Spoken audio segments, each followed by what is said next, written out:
특별히 한국에 있는 찬양 예배라고, 소위 찬양 예배라고 하는 것에 대해서 이 일을 굉장히 많이 제기합니다. 이게 찬양 예배냐라고 하는 거예요. 그리고 또 한국교회가 평상시 우리가 드려지는 그 예배를 이게 과연 예배냐, 하나님이 원하시는 예배인가? 라고 하는 의문을 많이 제기합니다.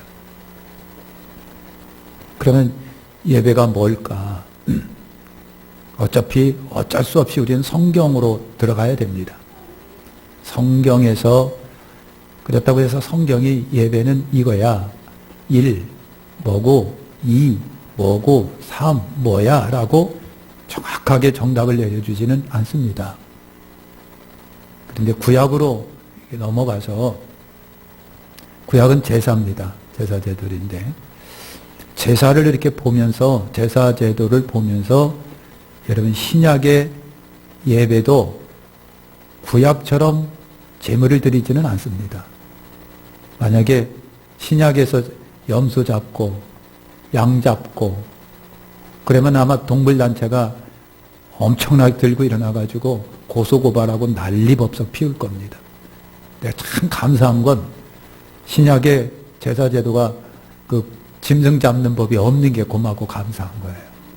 말만 잘못하면은 뭐가 해주고 고소고발이 일어나가는데, 여러분 염소 잡고 양 잡아봐요. 얼마 전에 여러분 그 교회 어떤 여러분 단체가 구약에 있는 제사제도, 제사를 한번 실현해 봤다가 양 잡는데 양 잡고 뭐 잡고 앉는다고 고소고발해가지고 또 한바탕 난리가 난 적이 있습니다. 그러니까 여러분 참 그렇습니다. 그런데 구약의 제사를 가만히 살펴보면 하나님이 원하시는 것들이 있을 겁니다. 하나님이 원하시는 것, 그죠? 하나님이 원하시는 것, 하나님의 찬양이 꼭 필요합니다. 그죠? 희생과 헌신이 필요하고 반드시 예물이 필요합니다. 그죠? 이런 것들을 통해서 신약에도 예배는 이러해야 된다라고 하는 신학자들 나름대로 이렇게 이제 정의를 내려놨는데, 그것도 신학자 정의고요. 성경의 정의는 아니죠. 예배가 뭘까? 굉장히 궁금합니다. 궁금해요. 그래서 우리가 지금 2시 찬양 예배를 이렇게 이제 드리는데, 여러분 신학자들 가운데 우리나라 한국에 드려지는 찬양 예배는 찬양 예배가 아니다. 그냥 찬양이다. 그냥 그러고 하고 있습니다. 왜냐라고 하는 예가 있는데, 그게 찬양이냐라고 하는 겁니다. 하나님께 대한 찬양이냐라고 하는 거예요. 이 일을 제기합니다. 가사를 봐라. 그게 하나님 찬양이냐? 응? 이런 엄청난 이 제기를 여러분 합니다. 솔직히 말해서 그거 다 따지면 여러분 뭐예요? 그래서 제가 강단에서 이런 말을 한다고 해서 위축되지 마시고 아예 안 해 그러지 마시고요. 계속해서 우리의 찬양을 하시길 바랍니다. 근데 가장 중요한 것은 여러분 뭘까요? 하나님께 대한 찬양은 하나님께 대한 경배와 찬양이 되어야 되는 거예요. 때로는 내 한을 풀어놓는 찬양 예배가 될 때가 있어요. 내 한을 풀어놓는. 무슨 말이 이해가 안 되시죠? 그죠? 내 속에 있는 억눌렸던 흙을 풀어놓는 찬양 예배가 될 때가 있습니다. 이것도 아니죠. 그런데 우리가 그렇게 하고 있는 거예요. 그죠? 어떤 교회는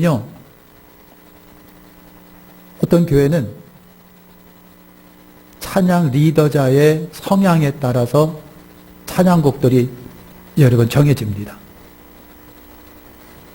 그런 것도 있어요. 그만할게요. 또 찬양 예배, 찬양 인도하시는 분도 이렇게 하니, 하나님 지금 뭐 하자고 하시는 거예요, 목사님? 그러실 것 같아갖고 그만할게요. 근데 중요합니다. 하나님께 대한 찬양은 하나님께 대한 찬양이어야 한다는 얘기예요. 무슨 말이 이해가 되죠? 그래서 우리가 가사를 이렇게 보면은, 기도하는 것도 있지만 신앙을 촉구하는 내용들이 있고요. 반성하는 내용들이 있고요. 회개하는 내용도 있고요. 그래요. 찬양은 하나님께 찬양이어야 한다라고 하는 겁니다. 그래서 예배가 뭐냐라고 할 적에 여러분 솔직하게 정답은 없습니다. 신학자들마다 비슷비슷하니까 여러분 그렇습니다.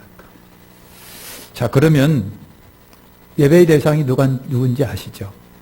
예배의 대상은 하나님이세요. 삼위일체 하나님, 우리 주 예수 그리스도가 되시고 하나님이 되시고요. 여러분 그렇습니다. 요한복음 우리가 읽은 4장 23절에 하나님 아버지를 예배합니다. 우리 주 예수 그리스도를 예배합니다. 분명합니다. 그러니까 우리 예배가 여러분 무슨 여러분 저번에도 얘기했죠. 내가 여기 뭡니까 그 할아버지가 소를 잘 길렀어요. 너무 애정이 깊어요. 근데 소가 죽었어요. 할아버지가 밥도 안 먹고 그래요. 그러니까 할머니가 목사님을 불러서 우리 할아버지가 소가 죽었다고 지금 말도 안 하고 대변을 하는데 한번 오셔서 예배 좀 드려주십시오. 그러니까 할아버지가 소가 죽었다고 그냥 힘이 빠져가지고 코는 먹잖아 빠져가지고 밥도 안 먹고 우리 소가 죽었다고 해서 그러니까 목사님이 오시니까 목사님 우리 소 죽었다고 마구간에 끌고 가갖고 우리간에 끌고 가갖고 소 없는 이제 손을 묻어버렸으니까 없으니까 여기서 예배를 드려달라고 우리 소 천국 가게 해달라고 할아버지가 한 얘기입니다. 어쩔 수 없이 거기서 예배는 드리지만 한편으로는 씁쓸한 거예요. 한편으로는 씁쓸한 이게 하나님께 예배냐? 응? 소위로 예배라고 해야 되나? 뭐라고 해야 되나? 정확한 예배에 대한 대상이 분명하시길 축원합니다. 사람이 아니에요. 짐승이 아니에요. 예? 짐승이 아니에요. 어떤 분은 여러분 그 포도 농사를 짓는데 포도가 그에 따라 잘 됐어요. 그러니까 목사님 우리 포도 농사 잘 됐다고 오셔서 포도원에 와서 포도 좀 축복 좀 해달라는 거예요.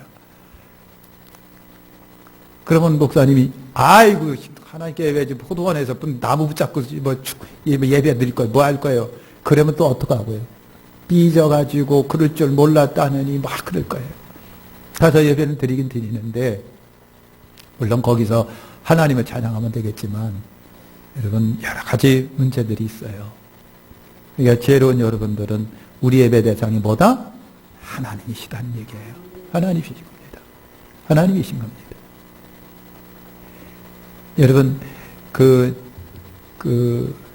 이거는 참 부끄럽기 짝이 없지만은 여러분 뭐라 그래야 되나? 왜 저기 서울에 588 뭐 이런 데 있잖아요. 근데 거기에 포주가 있는데 교회 다니는데 포주예요. 포주가 뭔지 아세요? 포도원 농사 지는 주인입니까? 예? 와서 예배를 드려달라는 거예요. 그러니까 어떡하고요? 그래서 가긴 갔는데 장사 잘 되게 해달라고 예배 드려달라는 거예요. 장사 잘 된다는 게 뭔가요? 그러니까 여러분 참 딸랑딸랑 가는 목사님도 그렇지만 거기서 또 예배드리고 장사 잘 되게 해달라고 예배드리게 달라는 요청하는 분도 그렇고요. 뭐가 참 그런 거예요. 그래서 어떤 신학자가 그랬습니다. 우리나라 사람들은 옛날 토속적 신앙이 있기 때문에 다 그렇게 연결시킨다는 얘기예요. 우리 지혜로운 여러분들은 절대 안 그럴 거라고 믿습니다. 안 그럴 거라고 믿어요. 자연 숭배하는 거, 사람 잃은 거, 물질인 거, 돈인지, 쾌락인지, 놀인지, 재산인지, 권력인지, 과학인지, 사상이든지, 심지어 성경이 천사 숭배도 있는데 아닙니다. 오로지 하나님이신 것을 믿으시길 바랍니다. 오로지 하나님의. 구약에 보면은요, 예배 드리는 장소도 아무 때나 아무 곳이나가 아니었다는 얘기예요. 무슨 말인지 아시죠? 항상 하나님의 성전입니다. 항상 하나님의 성전이에요. 그것도 기억하세요. 하나님의 성전이었습니다. 근데 우리는요, 신약시대는 너무 개방되고 자유로워갖고 아무 데서나 저번에 얘기했지요. 시황에서 가서 예배 드리긴 드려야 되겠는데 그냥 막 사람들이 와서 한쪽에서 소주 마시고 막 음식 먹고 음식 냄새 나는데 한쪽 구석에서 모여가지고 하나님께 예배 드린다고 하는데 한편으로는 참 이게 맞는 건가? 이게 진짜 예배인가? 안 드리는 것보다는 낫겠지만 그런데 분명한 것은 아십시오.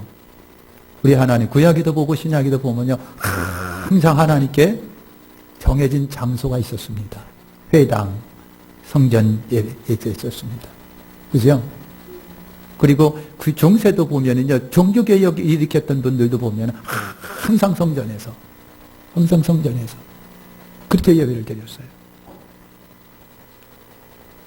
어떤 분이 우리 교회를 한번 오고 목사님 계단식으로 됐네요. 좋으시죠? 그래서 아우 좋다고. 근데 장단점이 있습니다. 여기서 보니까요 다 보여요. 다 보여요. 사사건건 다 보인다니까. 나와보시라니까. 어느 때는요 썰렁할 때가 너무 많고요. 그래. 천안에 어떤 교회를 가봤어요. 경사가 45도야 45도. 위에서 내려가는데 굴러 떨어지면 큰일 날 것 같은 경사에 밑에서 예배하고 위에서 이렇게 내려다보는데 젊은이한테는 젊은 사람들한테는 좋은 것 같았는데 생각해 보니까 이것도 조금 문제가 있는 것 같다. 중세도 그렇고 요즘은 감리교에서도 그렇고 항상 목회자는 정중앙이 아니라 옆에 높이 올라가 있어요. 이렇게 내려다보고 설교했습니다. 이제 여러분들은 저 뒤에서 어떡하고 저를 지금 한참 내려 쏘아보고 있는 거예요. 그러니까 여러분 신약시대니까 자유로워서 그런 건데 원칙상 신학자들에 의하면 욕먹는 모습이에요. 태도예요. 그렇게 할 수가 없는 거예요. 예배는 밑에서 위로 받는 거라고 돼 있답니다. 말씀도 어떻게 하고요? 듣는 게 아니라 받는 걸로 돼 있습니다. 반드시 성전에 예배 들어올 적에는 빈손으로 올라오지 않게 되어 있습니다. 반드시 예배를 갖고 올라오게 되어 있습니다. 예배 시간만큼은 굉장히 엄중하고 경건했습니다. 절대로 왔다 갔다 하지 않습니다. 그리고 솔직히 이런 의자가 예배 시간에 무릎 바닥에 엎드렸습니다. 신학시대에 올라와 갖고 이런 의자가 편한 의자가 생겼어요. 요즘에는 개인 의자예요. 개인적인 의자. 어느 교회 가니까 소파를 갖다가 놨더라고. 푹 해가지고. 원칙상을 이슬람이나 여기 보시면은요, 의자도 있지만은 전부 다 무릎바닥, 방바닥에 무릎 꿇고 전부 다 받았는데 요즘은 그렇지가 않다는 얘기입니다. 과연 예배가 뭐냐라고 하는 거예요.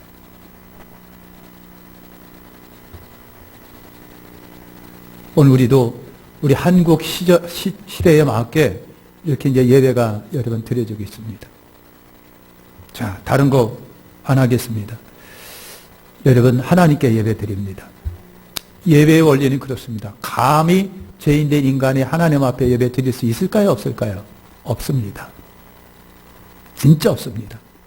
그래서 우리는 예수 그리스도 피의 공로를 힘입어 하나님께 예배합니다. 히브리서 10장 19절에 형제들 우리가 예수의 피를 힘입어 성소에 들어갈 담력을 얻었나니 그랬습니다. 그러니까 예수 그리스도의 피가 없는 예배나 피가 없는 성도들의 예배는 하나님이 받지를 않으신다는 얘기겠죠. 예배의 태도는요, 24절에 있는 것처럼 신령해야 합니다. 진정해야 돼요. 지성적이어야 됩니다. 다른 생각에 빠지지 말아야 됩니다. 우리는 순서에 따라서 예배드리고 있는데 사실 성령이 막 역사하면 순서를 초월하게 되어 있습니다. 그런데 순서에 맞게 오늘 우리가 예배를 드리고 있는 거예요. 노래도 있고 기도도 있고 말씀 전달도 있고 예물 드림도 있습니다. 있는 거예요.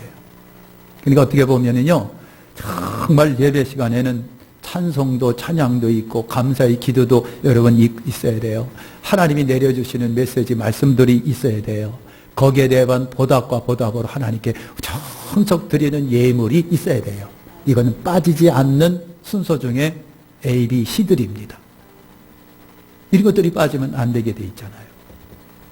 예배는 절대로 방해받지 않아야 됩니다.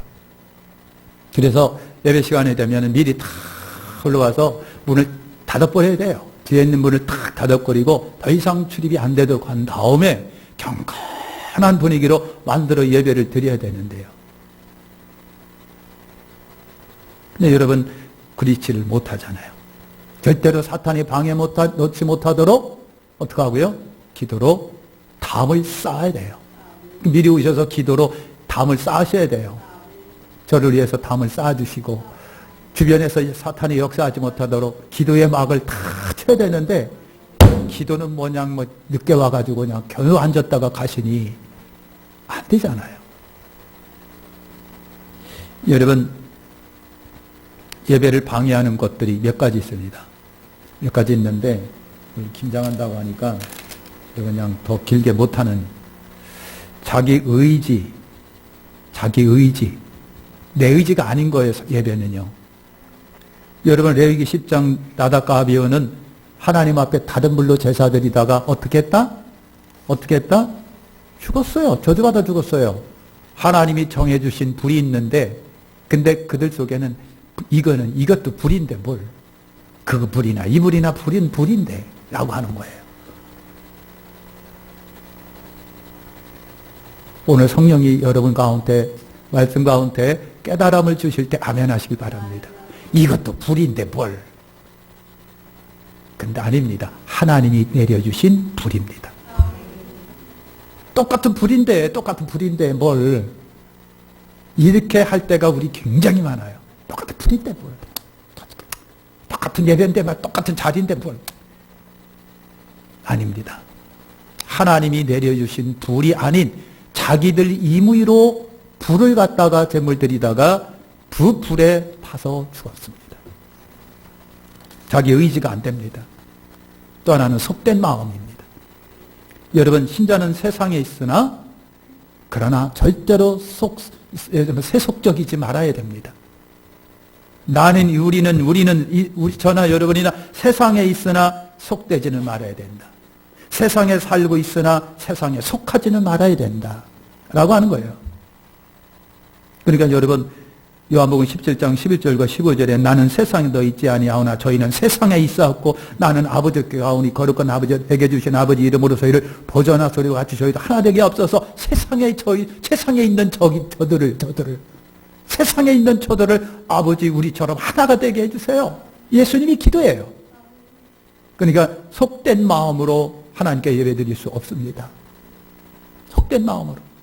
그렇기 때문에 예수님이 피 흘리신 거예요. 모든 것이 피로서 정결케 되나니 피 뿌림이 없은 적 죄사함이 없기 때문에 우리 속에 있는 죄를 씻을 것은 퐁퐁으로 되지 않아요. 물로 되지 아니하여 화이트아이로 되지 아니하여 예수의 피가 밖에는 안 되니까 예수님이 피를 흘리셔서 우리를 이 속된 세상에 살고 있는 우리를 거룩하게 하신 거예요. 그래서 속된 마음이 아닙니다. 또 하나는 갈라디아 5장 15절에 서로 물고 먹으면 멸망할까 조심하라 그래요. 서로 물고 먹는 게 뭐예요? 비난하고 판단하고 정죄하는 거예요. 이런 비난과 비판과 판단의 정신 가지고 올라와서 예배드린다고 할 수가 없다는 얘기죠. 또 하나가 게으름입니다. 게으름이에요. 여러분 육신적 나태 조심해야 돼요. 피곤함과 안일함 같은 거, 실증 같은 거 우리 조심해야 돼요. 이제 조심해야 돼요. 또 하나 영적 나태 굉장히 조심해야 됩니다.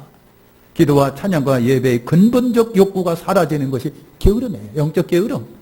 그러니까 여러분 게으름을 조심하십시오. 세월이 흐르면 흐를수록 게으름을 더 조심하십시오. 젊은 사람도 그렇고 연세 드신 분도 그렇고 작게 믿은 사람이나 길게 믿은 사람이나 게으름을 조심하십시오. 육신적 게으름도 문제가 되지만 영적인 게으름은 더 중요합니다. 그러니까 여러분 그냥 뜨겁게 기도했던 사람이 세월이 지나면서 그냥 희지부지해지고 말이죠. 열정적으로 주님 앞에 올라왔던 사람들이 세월이 지나니까 희지부지해지고, 주일이면 만사제천하고 올라와갖고 하나님께 예배드리던 우리의 그 열정적인 것이 세월이 지나니까 희지부지해지고 그냥 그게 그거라고 말이죠. 어디서 예배 안 드리면 되지 않느냐고. 여러분 이것도 조심해야 됩니다. 영적 게으름을 조심해야 됩니다. 또 하나 조심할 것이 조바심입니다. 지금 당장의 기다림 속에 현존을 체험해야 되는데 안 되는 거 말이죠. 기도응답이 안 돼요. 다른 사람 왜 기뻐하는데 나는 기쁨이 없어요. 다른 사람은 응답받았는데 나 왜 응답이 없어요. 하면서 여러분 자꾸만 조바심을 냅니다. 조바심을 냅니다. 여러분 이사야 40장 30에 오직 여호와를 앙망하는 자는 새 힘을 얻으리니 그랬어요. 앙망이라고 하는 말이 뭐예요? 그냥 우러러본다? 원어적으로 본다면 코웨라고 하는 이 말은요, 기다림이라고 하는 말이에요. 앙망은 기다림이에요. 아버지가 나에게 역사하시기를 기다리는 거예요. 그러니까 기다리니까 아버지가 나한테 역사하기를 기다리십시오. 초조하시면 안 됩니다. 할렐루야. 또 하나 중요한 것이 형식주의를 중요하십시오. 여러분 자유로운 마음 예배를 종교적 의식으로 막을 수 여러분 있습니다. 이건 자유로운 형식주의, 땡땡땡 정치면 여러분 일어나고 찬송 부르고 앉고 주기도문 외우고 사수인경 외우고 설교 듣고 그리고 광고 듣고 그리고 땡 하면 다 흩어지고 이런 아주 참 형식에 매여 있는, 순서에 매여 있는 게, 이 순서를 그대로 처음서부터 끝까지 했다고 예배라고 생각하는 겁니다. 그게 아닙니다. 그게 예배가 일까? 아닙니다. 아까도 얘기했지만은 예배 속에 들어갈 중요한 요소들이 있습니다. 그거는 여러분 그 예배가 그 속 요소가 중요하게 순서 속에 있어야 되나? 여러분 그냥 빨리빨리. 그래서 이거 바쁜데 말이지. 그건 빼놓고 해. 여러분 목사님들이 무슨 행사를 하게 되고 그럼 뒤에 쭉 앉아 있어요. 사회 보고 있는데 뒤에서 쿡쿡 찔러요. 왜? 시간 많이 지나서니 그건 빼. 그러는 거예요. 바쁘니까 4절인데 2절만 해. 막 그러는 거예요. 저도 그랬고, 그거 바쁘니까 그거 빨리 그냥 지나가 빨리. 이러면서 우리가 예배를 드렸다라고 하는 거예요. 이거는 진짜 부끄럽게 짜게 하면 하나님이 그 예배를 진짜 받으셨을까라고 하는 생각을 해봐요. 그런가? 또 하나 예배의 방해 요소가 용서하지 않는 마음으로 앉아있는 거. 용서하지 않는 거. 마태복음 5장 23, 그러므로 예물을 제단에 드리다가 거기서 내 형제에게 원망들을 만한 일이 생각나거든 예물을 제단 앞에 두고 먼저 가서 형제 화목하고 그 위에 와서 예물을 드리라. 속에서 분노가 가득 차고 미움이 가득 차고 저주와 증오의 감정이 많은데도 예배드릴 시간이 돼서 오긴 왔는데 속에서 풀풀 끓고 막 그런 마음으로 하나님께 예배를 드리면 하나님이 어이구 왔어라고 하실까라고 하는 거예요. 그러니까 미리 오셔서 하나님 이 마음도 용서해 주시고 이 증오의 마음과 분노의 마음과 이 설기의 마음을 하나님이 녹여주시고 하면서 회개기도 하고서 하나님께 예배를 드려야 되는 거 아니냐라고 하는 거예요. 여러분 또 하나 방해되는 것이 여러분 있습니다. 자랑하는 거예요. 자랑하는 거예요. 목사들이 많이 듣는 것 중에 하나가 있답니다. 우리 진고 목사가 그랬는데요. 자기들은요, 자기 교회에 솔직히 고백을 한답니다. 자기 교인들의 90% 이상이 다 믿는 사람들이에요. 믿는 사람, 전도제 오는 사람이었고 다 이저리 돌아다니다가 여기 좋은 것 같아 하고 다 청착한 사람이에요. 온 사람들이에요. 그러니까 하는 얘기가 이분들이 그래도 11조 교육은 제대로 받아가지고 11조는 잘한답니다. 그래서 편해돼요.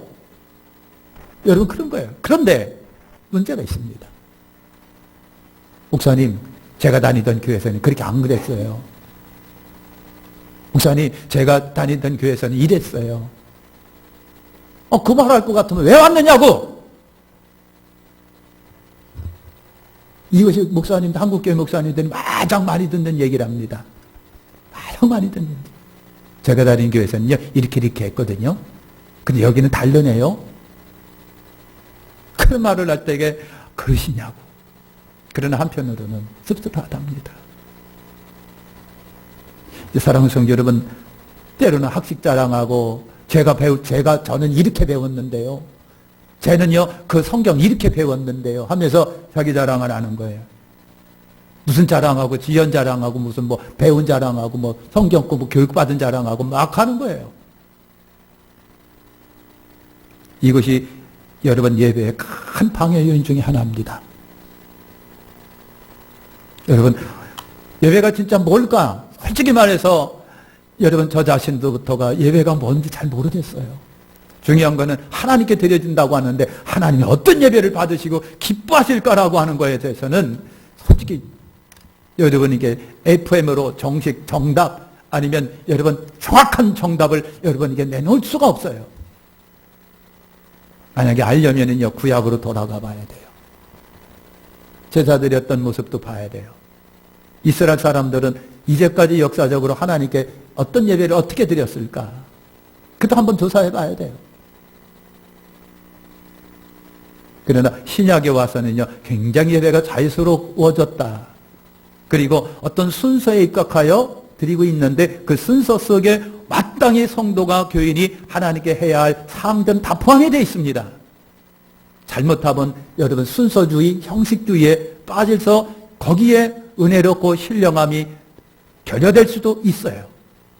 바쁜 일상 속에 막 왔어요. 하다 보니까요, 와가지고 정신없는 모습으로 마음으로 예배드리고 뭘 했는지 모를 정도로 그냥 시간만 때우고 돌아가는 이게 예배냐고요. 시간만 때우고 돌아가는 거. 이게 예배냐? 하나님 그걸 받으셨을까? 어떤 분이 앙케이트 조사를 했답니다. 구름대처럼 막 나오는 사람들한테 나오면서 오늘 목사님의 설교 제목이 뭐고 본문이 뭐였죠? 라고 막 10명 중에 반 정도만 알고 나머지는 몰라. 글쎄, 뭐였지 오늘? 여보 뭐였지? 그런답니다.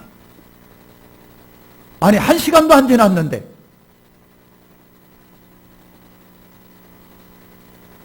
우리 예배가 그렇다고 한다면 분명히 문제입니다. 성도 여러분, 우리 문제를 정확하게, 예배가 뭔지를 정확하게 여러분 찾아볼 수 있어요. 내 기분에 따라, 내 요구에 따라, 내가 하고 싶은 거에 따라서, 내 편의에 따라 예배가 바꿔지지 않았으면 좋겠어요. 그지?